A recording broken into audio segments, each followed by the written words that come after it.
A new topic we will discuss from the chapter The Some Basic Concepts of Chemistry. The topic is Law of Multiple Proportions. अब Law of Multiple Proportions क्या होता है? जब हम दो elements को combine करते हैं तो जो दो एलिमेंट्स हमने कंबाइन किए हैं उन दो एलिमेंट्स के कंबाइन करने से हमें जो प्रोडक्ट मिल रहे हैं वो एक से ज़्यादा कंपाउंड मिल रहे हैं। दो एलिमेंट्स को कंबाइन किया तो जो कंपाउंड बनेंगे वो अलग अलग कंपाउंड बनेंगे। ठीक है, जो अलग अलग कंपाउंड बनने की वजह से जो रिएक्टेंट के जो दो एलिमेंट्स हमने मिक्स किए हैं उसमें से एक एलिमेंट ऐसा होगा जिसकी रेशियो डिफर करेगी, उसको हम बोलते हैं law of multiple proportions. When the two elements combine, जो हमने दो एलिमेंट्स को कंबाइन किए टू फॉर्म टू और मोर केमिकल कंपाउंड्स, दो या दो से ज़्यादा कंपाउंड बन सकते हैं। एलिमेंट्स सेम ही रहेंगे लेकिन कंपाउंड डिफरेंट बनेंगे। कंपाउंड डिफरेंट बनने की वजह से then the masses of one of the elements which combine, जो हमने एलिमेंट्स कंबाइन किए हैं उसमें से कोई एक एलिमेंट का जो मास होगा उसको वो क्या करेगा, डिफर करेगा, उसकी जो रेशियो होगी वो डिफर करेगी। जैसे हम उसको एक एग्जांपल से समझते हैं, compounds of carbon and oxygen. The elements of carbon combines with oxygen to form two compounds. Elements carbon को कंबाइन किया हमने ऑक्सीजन के साथ तो हमें दो कंपाउंड मिल रहे हैं, एक कार्बन डाइऑक्साइड, एक बन रहा है कार्बन मोनोऑक्साइड। कार्बन डाइऑक्साइड क्या होता है? CO2 होता है। ठीक है, कार्बन डाइऑक्साइड क्या होता है? CO2 होता है।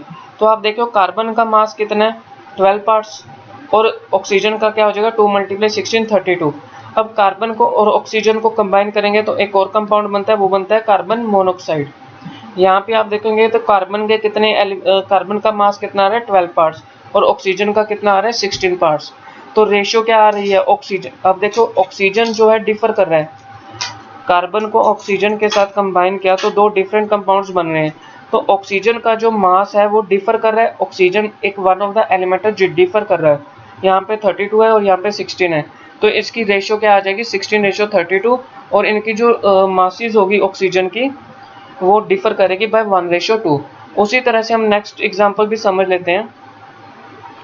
जब हम सल्फर और ऑक्सीजन को कंबाइन करेंगे तो हमारे पास दो ऑक्साइड्स बनेंगे, एक सल्फर डाइऑक्साइड बनेगा और एक बनेगा सल्फर ट्राइऑक्साइड। सल्फर डाइऑक्साइड का फॉर्मूला क्या होता है? SO2, और सल्फर ट्राइऑक्साइड का क्या होता है? SO3।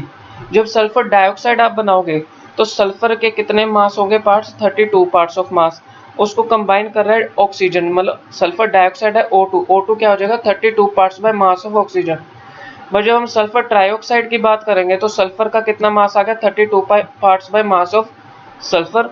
लेकिन O3 क्या होता है? 3 × 16, तो आ जाता है 48 parts bye mass of oxygen. अब इसमें डिफर क्या कर रहा है? ऑक्सीजन डिफर कर रहा है क्योंकि वहां पे सल्फर डाइऑक्साइड बन रहा था SO2, O2 में कितना आ रहा था? 32 पार्ट्स, और सल्फर ट्राइऑक्साइड में कितना आ रहा है? 48 parts of mass of oxygen. तो इनकी रेशियो कितनी होगी? 32:48, 2:3 हो जाएगी। सेम उसी तरह से जो compounds of nitrogen and oxygen है उसमें भी यही हो रहा है। नाइट्रोजन के आप देखोगे कि कितने कंपाउंड्स बन रहे हैं, एंड नाइट्रोजन को ऑक्सीजन के साथ कंबाइन करने पे नाइट्रस ऑक्साइड बन रहा है, नाइट्रिक ऑक्साइड बन रहा है, नाइट्रोजन डाइऑक्साइड ट्राइऑक्साइड बन रहा है, नाइट्रोजन टेट्रा ऑक्साइड बन रहा है, नाइट्रोजन पेंटाऑक्साइड बन रहा है। इसमें डिफर क्या कर रहा है? कहीं पे नाइट्रोजन डिफर कर रहा है तो कहीं पे ऑक्सीजन डिफर कर रहा है। तो उस तरह से आपने ऑक्सीजन को डिफर देखते हुए आपने उसकी क्या कर देनी है? रेशियो बना देनी है। इसको एक एग्जांपल से भी हम समझ लेते हैं। Carbon is found to form two oxides, carbon दो ऑक्साइड्स बना रहा है, ठीक है, which contain 42.9% and 27.3% of carbon respectively. जब कार्बन पहला कंपाउंड बना रहा था तो कार्बन की परसेंटेज कितनी थी? 42.9%। जब कार्बन दूसरा कंपाउंड बना रहा है तो उस टाइम उसकी कितनी है? 27.3% कार्बन है। तो इसको हम लॉ ऑफ मल्टीपल प्रोपोर्शन से समझते हैं कि क्या होता है। स्टेप फर्स्ट क्या है? जब वो फर्स्ट ऑक्साइड बना रहा है तो कार्बन का मास परसेंटेज कितनी है? 42.9। तो 100 में से 42.9 माइनस करोगे तो 57.1 क्या आ जाएगा? ऑक्सीजन आ जाएगा। सेकेंड ऑक्साइड में कार्बन की परसेंटेज कितनी दी हुई है? 27.3।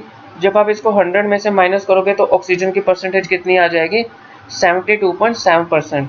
To calculate the mass of carbon which combine with mixed mass 1 part by mass of oxygen in each of the 2 oxides. अब हमने देखना है कि oxygen 1 part by mass of oxygen which जब उसके कंबाइन किया तो कितनी उसकी रेशियो आ रही थी। अब 42.9 क्या है हमारे पास, कार्बन की परसेंटेज है, ऑक्सीजन की कितनी है 57.1, इसको डिवाइड करेंगे तो हमारे पास क्या आ गया 0.751। ठीक है, सेकेंड ऑक्साइड में कितनी है ऑक्सीजन की परसेंटेज 72.7 और इसकी कितनी है कार्बन की 27.3। तो 27.3 को डिवाइड करेंगे 72.7 के साथ तो हमारे पास क्या आ जाएगा 0.376 आ जाएगा। ठीक है, तो रेशियो आ गई हमारे पास कि कितना part by mass of oxygen combine करने के बाद उसकी रेशियो कितनी आ रही है, रेशियो हमने निकालनी है। तो रेशियो जो हमने निकाली है the mass of carbon that combine with mass of oxygen, जब हमने रेशियो कार्बन और ऑक्सीजन की निकाली फर्स्ट ऑक्साइड की तो वो आ गई 0.751, जब दूसरी ऑक्साइड की रेशियो निकाली तो आ गई 0.376, इन दोनों की रेशियो आ गई हमारे पास 2:1। तो ये होता है हमारे पास लॉ ऑफ मल्टीपल प्रोपोर्शंस कि कहाँ पे कितना डिफर कर रहा है, क्योंकि जब आप कार्बन को ऑक्सीजन के साथ करोगे, कार्बन मोनोऑक्साइड कार्बन डाइऑक्साइड कुछ जो भी बनेगा तो उसकी रेशियो आपने क्या निकालनी है, उसकी रेशियो आपने निकालनी है कितना डिफर आ रहा है उनकी रेशियो में। इसको और अच्छे से समझते हैं एग्जांपल 2 में, 2 ऑक्साइड्स ऑफ सर्टेन मेटल, कोई सर्टेन मेटल है उसके 2 ऑक्साइड्स बन रहे हैं, वर सेपरेटली हीटेड, इन्हें उनको 2 ऑक्साइड्स को सेपरेटली हीट किया जा रहा है in a current of hydrogen until constant weights are obtained, उनको तब तक सेपरेटली हीट किया जा रहा है जब तक उनका कांस्टेंट वेट हमें मिल नहीं जाता। The water produced in each case carefully collected and weighed, जो वाटर प्रोड्यूस्ड हुआ इन दोनों केसेस में उनको हमने कलेक्ट किया और उनका वेट चेक किया। 2 gram of each oxides gave respectively 0.2517 grams and this 0.4526 grams of water. 2 ग्राम के हर ऑक्साइड पे, इसका भी एक ऑक्साइड का मास हो गया 2 ग्राम, दूसरे ऑक्साइड का भी मास हो गया 2 ग्राम, हर ऑक्साइड के जो 2 ग्राम के मास पे कितना पानी हम कलेक्ट कर रहे हैं, इतना पानी कलेक्ट किया जा रहा है। तो to calculate the mass of oxygen, mass of each oxide हमें गिवन है 2 gram, mass of water produce हुआ इतना 0.2517, दूसरे का इतना हुआ 0.4526, लेकिन 18 ग्राम ऑफ वाटर में कितना ऑक्सीजन होता है, 16 ग्राम होता है। 18 ग्राम ऑफ वाटर में कितना ऑक्सीजन होता है, 16 ग्राम होता है, तो 0.2517 ग्राम में कितना ऑक्सीजन होगा, ये जो 18 है 16 के साथ डिवाइड हो जाएगा और ये जो 0.2517 है इसके साथ मल्टीप्लाई हो जाएगा, तो हमारे पास इतना आ जाएगा कि इतने ग्राम ऑफ वाटर में इतना ऑक्सीजन है। और इसी तरह से हम 0.4526 का निकाल लेंगे, 16/18 मल्टीप्लाई 0.4526। अब हमने मास चेक करना है, to calculate the mass of oxygen which combine with 1 gram of metal in each oxide. Mass of metal oxide का कितना है 2 ग्राम, ऑक्सीजन का मास कितना आया 0.2237, तो मेटल का मास कितना हो गया, क्योंकि हमने मेटल कंबाइन किया था ना, मेटल को ऑक्सीजन के साथ कंबाइन किया था तो मेटल ऑक्साइड बना था, तो मेटल ऑक्साइड का ग्राम कितना है 2 ग्राम, ऑक्सीजन का कितना कैलकुलेट करके आया 0.2237, तो मेटल का मास निकालना हमने, तो उसको 2 में से माइनस कर देंगे तो मेटल का आ जाएगा। तो मास of oxygen which combines with metal, ये मेटल के मास में इक्वल्स टू ऑक्सीजन है, तो इनकी रेशियो निकालनी है, ऑक्सीजन डिवाइड बाय मेटल कर देंगे तो ये हमारे पास क्या आ गई रेशियो आ जाएगी। सेम इसी तरह से मास of metal for second oxide निकाल के उनकी रेशियो निकाल देंगे, फिर उसके बाद हमने इनकी रेशियो निकालनी है तो हमारे पास आंसर आ जाएगा 1:2। नेक्स्ट न्यूमेरिकल हमारे पास है 2 oxides of a metal, 2 oxides of metal, उनमें क्या है 27.6% एंड 30% ऑक्सीजन रिस्पेक्टिवली। पहले हमें ग्राम में दिया हुआ था, इसको भी हम ग्राम में मान सकते हैं, लेकिन हमने इसे परसेंटेज में गिवन है। तो formula of first oxide is also given, find that of the second, second का हमने फॉर्मूला निकालना है, पहले का हमें गिवन है। फर्स्ट ऑक्साइड की परसेंटेज कितनी दी हुई है 27.6, तो मेटल कितना आ जाएगा 100 में से माइनस कर देंगे, फॉर्मूला हमें गिवन है। इस फॉर्मूले का मतलब क्या हुआ, मेटल के 3 पार्ट्स हैं और ऑक्सीजन के 4 पार्ट्स हैं, तो 72.4 parts of mass of metal, तो जो ये 72.4 मास ऑफ मेटल में 3 पार्ट्स कितने हैं एटम मेटल के हैं और 4 एटम्स के हैं ऑक्सीजन के, उसमें 27.6 पार्ट्स किसके हैं, ऑक्सीजन के। सेकेंड ऑक्साइड में 30 parts bye mass of oxygen है, मेटल का कितना आएगा 100 में से माइनस कर देंगे, तो 72.4 पार्ट्स ऑफ मेटल में कितना हमारे पास आया था, 3 एटम्स ऑफ मेटल आया था। तो 70 parts of mass of metal में कितना होगा, तो ये हमारे पास आया 72.4 parts of mass of metal में कितने एटम आए मेटल के, 3 एटम आए हैं। तो ये जो 72.4 है ये 3 के साथ डिवाइड हो जाएगा। हमने 70 पार्ट्स बाय मास में कैलकुलेट करना है, तो 2.90 एटम्स ऑफ मेटल आ जाएंगे। 27.6 पार्ट्स में ऑफ ऑक्सीजन में कितने ऑक्सीजन है, 4 एटम ऑक्सीजन है। तो ये जो 27.6 है ये 4 के साथ डिवाइड हो जाएगा, तो यहाँ पे 30% हमें ऑक्सीजन गिवा था, उसको 30 के साथ मल्टीप्लाई करते हैं तो हमारे पास ऑक्सीजन आ जाएगा। इसके बाद हमने रेशियो निकाल देनी है।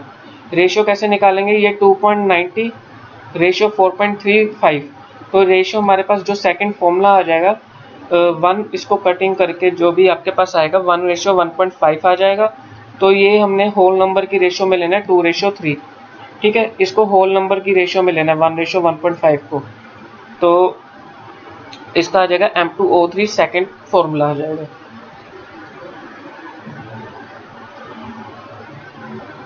नेक्स्ट हमारे पास है लॉज ऑफ रेसिप्रोकल प्रोपोर्शंस। अब लॉज ऑफ रेसिप्रोकल प्रोपोर्शंस क्या होता है, the ratio of masses of two elements, the ratio of mass of two elements A and B which combine separately with a fixed mass, उनको combine किया separately with a fixed mass of the third element C के साथ, is either the same or the simple multiple of the ratio of the masses in which A and B combine directly to each other. The ratio of the masses of two elements A and B, जैसे कि हमारे पास ये H को C के साथ combine किया, H को O के साथ कंबाइन किया, इनको जब हमने कंबाइन किया separately with a fixed mass of the third element C के साथ, आइदर या तो वो सेम होगा या उनकी रेशियो में क्या आएगा, डिफर आएगा। तो उनको जब हम डायरेक्टली कंबाइन करेंगे, इसको एक एग्जांपल के समझते हैं। Element of C and O, C और O को कंबाइन किया separately with third element H के साथ, C और O को कंबाइन किया थर्ड एलिमेंट H के साथ, तो क्या बन रहा है, यहाँ पे CH4 बन रहा है और एक बन रहा है वाटर। जब हम इनको कंबाइन करेंगे डायरेक्टली विद ईच अदर तो फॉर्म क्या बनेगा, कार्बन डाइऑक्साइड। जब हम CH4 और H2O को कंबाइन कर देंगे तो हमारे पास क्या बन जाएगा, CO2 बन जाएगा। पहले हमने कार्बन को हाइड्रोजन के साथ कंबाइन किया CH4, ऑक्सीजन को थर्ड एलिमेंट के साथ कंबाइन किया, वाटर बन गया। तो इन दोनों को जब आप कंबाइन करोगे तो क्या बनेगा, कार्बन डाइऑक्साइड बनेगा। इसको चेक कर लेते हैं।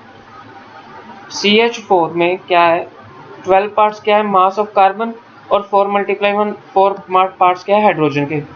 H2O में 2 पार्ट्स हैं हाइड्रोजन के और कंबाइन कर रहा है oxygen, 16 parts bye mass of oxygen, ठीक है। अब जो वेट है कार्बन एंड ऑक्सीजन का, फिर उसके बाद क्या है कि जो weight of carbon and oxygen होगा उसको कंबाइन करेंगे with fixed mass of hydrogen 12 and 32, तो हमारी रेशियो क्या आ जाएगी, 12:32, 3:8। पहले हमने क्या किया, जो 12 पार्ट्स जो कार्बन के थे उसको कंबाइन किया 4 पार्ट्स ऑफ हाइड्रोजन के साथ, ठीक है। और वाटर के कितने पार्ट्स है, 2 पार्ट्स ऑफ हाइड्रोजन, और ऑक्सीजन के कितने थे, 16 parts bye mass of oxygen. जो वेट है कार्बन और ऑक्सीजन का, अब इनको कंबाइन करना है। कार्बन और ऑक्सीजन का वेट कितना आ गया हमारे पास विद ए फिक्स्ड मास, यहाँ पे कार्बन का कितना है 12 पार्ट्स और इतना इधर क्या है 32, तो इनकी रेशियो क्या होगी 3:8। नाउ इन कार्बन डाइऑक्साइड में 12 पार्ट्स है कार्बन का, ऑक्सीजन का है 32 पार्ट्स, ठीक है। तो अब हमने क्या करना है, इनको कंबाइन करेंगे तो ये आ जाएगा 12:32, 3:8। तो इसको हमने कंबाइन किया इसके साथ, carbon and oxygen combined with fixed mass of hydrogen से 4 पार्ट्स बाय मास, तो इनकी रेशियो आ जाएगी हमारे पास 12:32। जैसे कि हम एक एग्जांपल से समझते हैं, हम न्यूमेरिकल से। एमोनिया कंटेन्स 82.35% ऑफ नाइट्रोजन और 17.65% कितना हाइड्रोजन। एमोनिया में NH3 होता है फॉर्मूला एमोनिया का,